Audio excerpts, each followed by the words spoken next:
അസ്സലാമു അലൈക്കും everyone, welcome to my channel. ഇന്ന് നമുക്ക് നല്ല ക്രിസ്പി ആയിട്ടുള്ള ചെമ്മീൻ ഫ്രൈ ഉണ്ടാക്കാം കേട്ടോ. അതിനായിട്ട് ക്ലീൻ ചെയ്തെടുത്ത ചെമ്മീൻ എടുക്കാം. ഞാൻ തല ഇവിടെ കളഞ്ഞിട്ടില്ല, തലയുടെ ചുവടെയുള്ള കാലും കളഞ്ഞിട്ടില്ല. ബാക്കി പോർഷനിലുള്ള കാലൊക്കെ കളഞ്ഞ് തോടൊക്കെ കളഞ്ഞിട്ടുള്ള ചെമ്മീൻ കഴുകി മാറ്റി വെച്ചതാണ്.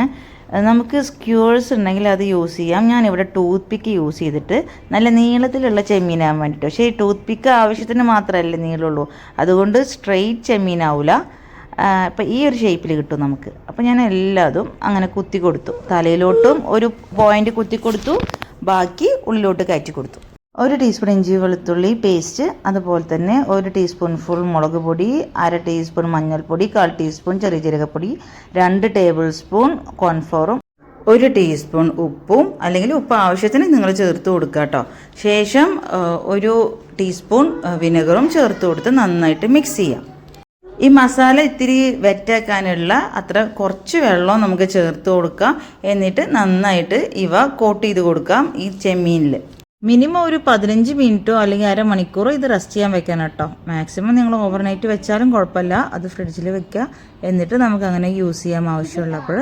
നമ്മുടെ കയ്യിൽ കറിവേപ്പില ഉണ്ടെങ്കിൽ കറിവേപ്പില ഇട്ട് കൊടുക്കണേ. മസാല തേച്ച് കൊടുക്കുന്ന സമയത്ത് അത് കൈകൊണ്ട് ഒന്ന് പിച്ചി കൊടുത്തിട്ട് ഇട്ട് കൊടുക്കുക. അത് നല്ലൊരു ഫ്ലേവർ കൊടുക്കും പൊരിച്ചെടുക്കുന്ന സമയത്ത്. ഇനി പാൻ ചൂടാക്കുക, വെളിച്ചെണ്ണ ഒഴിച്ചു കൊടുക്കാം. കറിവേപ്പിലയും പച്ചമുളകും ഈ സമയത്ത് ഇട്ട് കൊടുക്കാം. പച്ചമുളക് ഞാൻ നടു കീറിയിട്ട് അങ്ങനെ ഇട്ട് കൊടുക്കുകയാണ്. അത് ഈ എണ്ണയ്ക്ക് ഒരു ഫ്ലേവർ കൊടുക്കുമ്പോൾ നല്ല ടേസ്റ്റ് കൊടുക്കും ഈ മസാലയ്ക്ക്. പിന്നെ എല്ലാ ചെമ്മീനും ഇതിലും കൂടുതൽ എണ്ണ ഒഴിച്ച് പൊരിച്ചെടുക്കാം കേട്ടോ. ഞാൻ ആ എണ്ണ ഇനി കളയാനല്ലേ ഉള്ളത് എന്നുള്ള രീതിയിൽ അതിൽ ആവശ്യത്തിന് മാത്രമേ എണ്ണ ഒഴിച്ച് കൊടുക്കുന്നുള്ളൂ. ഇനി ഓരോന്നും അത്യാവശ്യത്തിന് മുരിഞ്ഞു സൈഡിൽ കളറ് മാറി എന്ന് തോന്നുമ്പോൾ മറിച്ചിട്ട് കൊടുക്കാം. നന്നായിട്ട് 2 സൈഡും അങ്ങോട്ടും ഇങ്ങോട്ടും മറിച്ചിട്ട് കൊടുത്ത് വെന്തു എന്ന് ഉറപ്പുവരുത്തി നമുക്ക് കോരിയെടുക്കാം. പ്രോൺ ആയതുകൊണ്ട് നമുക്ക് വേഗം കുക്കായി കിട്ടുന്നതാണ്. ഓവർ കുക്കായാൽ കുറച്ച് റബ്ബറിൻ്റെ ഒരു കൺസിസ്റ്റൻസിയിലാണ് അത് വരിക.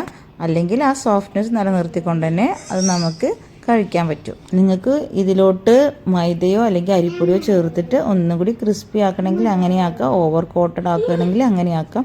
നിങ്ങൾ ഇങ്ങനെ ഒരിക്കലും ട്രൈ ചെയ്തിട്ടില്ലെങ്കിൽ ഇങ്ങനെ എന്തായാലും ട്രൈ ചെയ്ത് നോക്കുക. നിങ്ങൾക്ക് എന്തായാലും ഇഷ്ടമാവും. പാർട്ടിക്കൊക്കെ വെച്ച് കൊടുക്കാൻ പറ്റുന്ന ഒരു അടിപൊളി റെസിപ്പിയാണ്. ഈ വീഡിയോ ഇഷ്ടമായിട്ടുണ്ടെങ്കിൽ ലൈക്ക് ചെയ്യുക, കമൻറ്റ് ചെയ്യുക, ഈ ചാനൽ സബ്സ്ക്രൈബ് ചെയ്യുക.